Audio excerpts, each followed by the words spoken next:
ఓం శ్రీ గురుభ్యో నమ.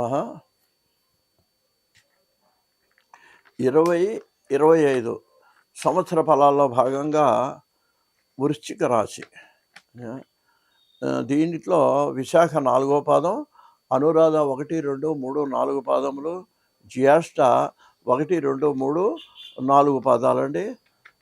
ఈ రాశి వాళ్ళకి ఈ సంవత్సరం ఆదాయం 2 అయితే వ్యయం 14 అండి. కొంచెం ఖర్చు విషయంలో జాగ్రత్తగా ఉండాలి. చాలా ఎక్కువ ఉంది ఇది. మీరు జాగ్రత్త వహించాలి. రాజపూజ్యం 5, అవమానం 2, ఇది బాగానే ఉంది. ఈ రాశి వాళ్ళకి స్వక్షేత్ర స్థితి వలన, రాహుకేతువుల యొక్క స్థితులు బాగున్నందువలన తిండికి లోటు ఉండదు. అడవిలోకి వెళ్ళినా అన్నం దొరుకుతుందంటారు చూడండి, అలాగా మీకు ఏ ఇబ్బంది లేకుండా మీ యొక్క తిండి బాగుంటే ఆరోగ్యం బాగుంటుందండి. ఆరోగ్యం బాగుంటే డాక్టర్ దగ్గరికి వెళ్ళాల్సిన పని ఉంటుంది అనమాట. అందువలన అంతేకాదు, మీకు వాహన లాభం కూడా ఉంది. ఎక్కడికి వెళ్ళినా ఒక వాహనం మీద సుఖమైన జీవితాన్ని, ప్రయాణాలని గడుపుతారు.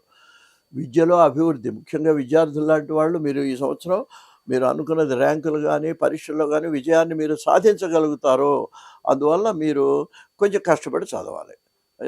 అంతేకాదండి, ఈ సంవత్సరం ఈ రాశి వాళ్ళకి గతంలో పెండింగ్లో ఉన్నటువంటి పనులు కూడా పూర్తయ్యేటువంటి అవకాశం మీకు కనిపిస్తున్నాయి. మీ శక్తి సామర్థ్యాల వలన, స్వయం కృషి వలన మీరు అభివృద్ధిలోకి వస్తారు. ఈ రాశి వాళ్ళు మీ మాట నైపుణ్యంతో వ్యవహార జయం, ఏ పనులు అయినా సరే మీరు విజయాన్ని సాధిస్తారు. అధికార వర్గాలని మీకు అనుకూలంగా మలుచుకుంటారు. వాళ్ళందరూ మిమ్మల్ని మెచ్చుకుంటారండి. అలా ప్రవర్తిస్తారు మీరు.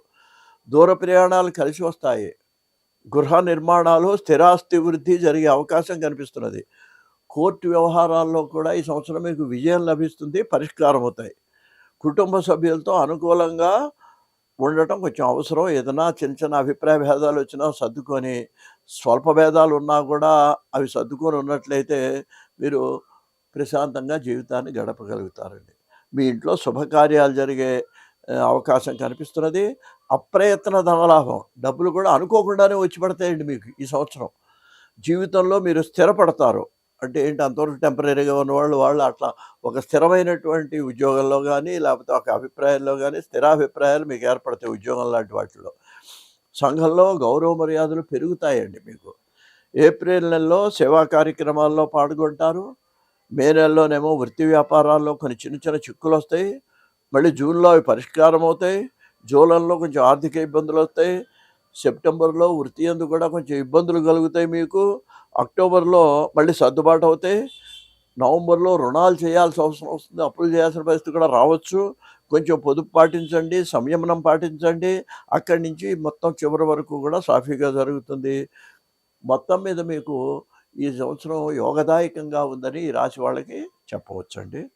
1, 4, 8, 9 అదృష్ట సంఖ్యలు. బుధ, గురు, శుక్ర, శని వారాలు మీకు అదృష్ట వారాలుగా చెప్పవచ్చు. స్వస్తి.